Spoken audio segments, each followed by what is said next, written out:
Salut les alphas, petite vidéo du jour sur le sommeil. Alors, comme vous le savez, le sommeil, c'est important et on en parle de plus en plus. Ça a énormément de bienfaits sur la santé, à tout point de vue. C'est plus comme il y a 20 ans où on disait tu dormiras quand tu seras mort et que au final, c'était quelque chose qui était négociable. Aujourd'hui, on se rend compte que ça a quand même vraiment une importance pour la santé. Mais avant de rentrer dans le vif du sujet, je te propose de t'abonner, de liker cette vidéo et d'activer la petite cloche pour recevoir les notifications et ne rater aucune vidéo.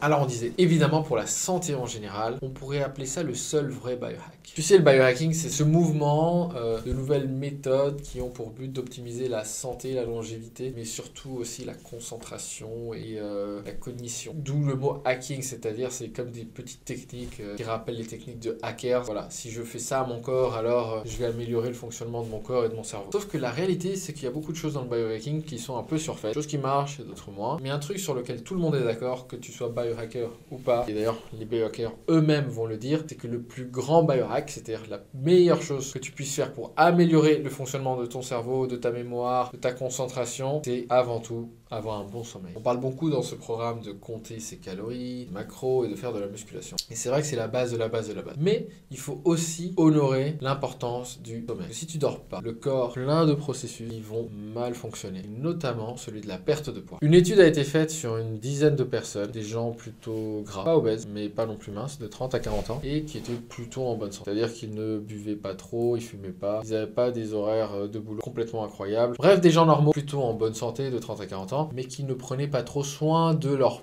poids. Et pour cette étude, ils ont divisé ces personnes en deux groupes. Une qui dormait 8 heures par nuit et l'autre 5 heures. Chaque personne devait pendant 14 jours manger 500 calories de déficit par rapport à leurs habitudes. C'est à peu près ce qu'on te fait faire quand tu fais un programme de sèche. Ils ont constaté que tout le monde, en 14 jours, a perdu environ 3 kilos dans les deux groupes. Du coup, là, on se dit, bon, c'est cool. Que tu dormes 8 heures ou 5 heures, tu perds le même poids. C'est top. Sauf qu'en fait, le groupe qui a dormi 8 heures par nuit a perdu 1,5 kg de gras et 1,5 kg de muscle. Environ moite-moite. Et pour le groupe de personnes qui ont dormi 5 heures, eux aussi ont perdu 3 kg, mais c'était 80% de muscles et seulement 20% de gras. En gros, ils ont perdu 2,4 kg de muscles et 600 g de gras. Ils se sont quand même bien fait arnaquer par cette étude. Non seulement ils n'ont pas bien dormi, mais en plus, ils se sont retrouvés avec un physique plus moche que celui qu'ils avaient avant de participer à l'étude. Mais tout ça pour dire qu'en fait, le sommeil n'a pas forcément d'influence sur la perte de poids. Il va avoir par contre une influence importante sur la composition corporelle. Encore une fois, la composition corporelle, le ratio muscle-gras que tu as dans ton corps. Et on est bien d'accord, ce n'est pas pareil de perdre 3 kilos avec 50% de muscles et 50% de gras, que de perdre 3 kilos où c'est quasiment que de la perte musculaire. Il semblerait donc que quand tu dors mieux, ton corps va plutôt favoriser le gras comme source d'énergie et que quand tu dors moins bien, il va plus puiser dans le muscle. Le groupe qui a dormi 5 heures par nuit a dit avoir beaucoup plus faim aussi pendant les 14 jours que ceux qui ont dormi 8 heures. Eux ont à peine senti le fait qu'ils avaient un déficit calorique. Donc tout ça pour dire que toutes les personnes qui disent que tu peux dormir 3 heures par nuit n'aura aucun impact sur ta santé ou ta perte de poids,